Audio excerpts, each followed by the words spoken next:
I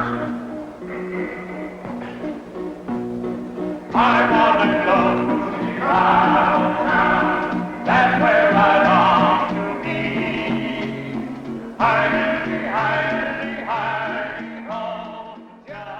Over a career spanning 55 years, Frederick Wiseman has directed a total of 59 films, with the film he is most known for being Ticket Folly. And now you're keeping me here a year and a half, and I keep saying the same story. I am being harmed.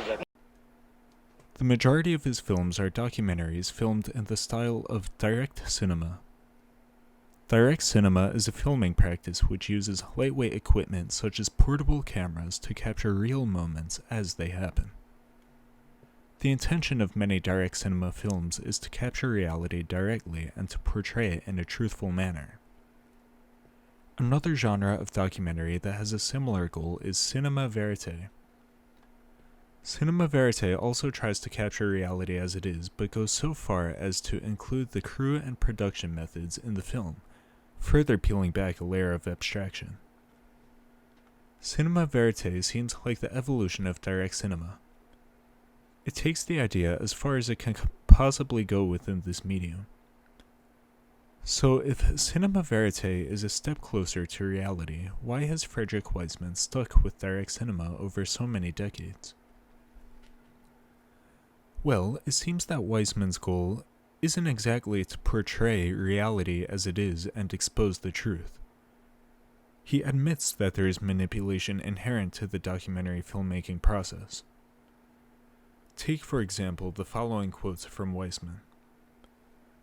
"My films are based on unstaged, unmanipulated actions. The editing is highly manipulative, and the shooting is highly manipulative. What you choose to shoot, the way you shoot it, the way you edit it, and the way you structure it, all of those things represent subjective choices that you have to make. In Belfast, Maine, I had 110 hours of material. I only used 4, near nothing. The compression within a sequence represents choice, and then the way the sequences are arranged in relationship to the other represents choice. All aspects of documentary filmmaking involve choice and are therefore manipulative. But the ethical aspect of it is that you have to try to make a film that is true to the spirit of your sense of what was going on. My view is that these films are biased, prejudiced, condensed, compressed but fair. I think what I do is make movies that are not accurate in any objective sense, but accurate in the sense that I think they're a fair account of the experience I've had in making the movie." Wiseman goes so far as to say, I think my movies are more novelistic than they are journalistic, and I'm interested in complexity and ambiguity. Even a film like Ticket Follies isn't, from my point of view, a simple expose. Wiseman has no interest in going the route of cinema verite, with the understanding that documentaries will always contain bias and be a step or two removed from reality. Try as you might, you can only go so far in accurately representing something in film. Therefore, he has no interest in attempting to include himself and his experiences during the production of the film. I know there are some filmmakers who include themselves in the film. That doesn't appeal to me. I think that the external subject is more important than my relationship to it. It should be obvious that High School 2 is a film that is made by somebody, and that it expresses that person's point of view toward the experience. It's arbitrary, subjective, impressionistic. It can't be anything but that. I don't feel any need to document my experience in making the film. There's something vain about that.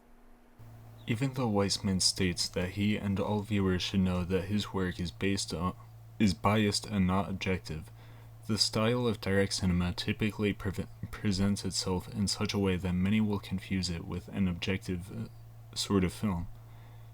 Pretending like the camera or director is never there may possibly be more vain than simply including shots where people look into the camera or where the director speaks to someone at the very least. If he just wants to create a fair view of the subject as it is, there are many other styles of documentaries that he could use to achieve that.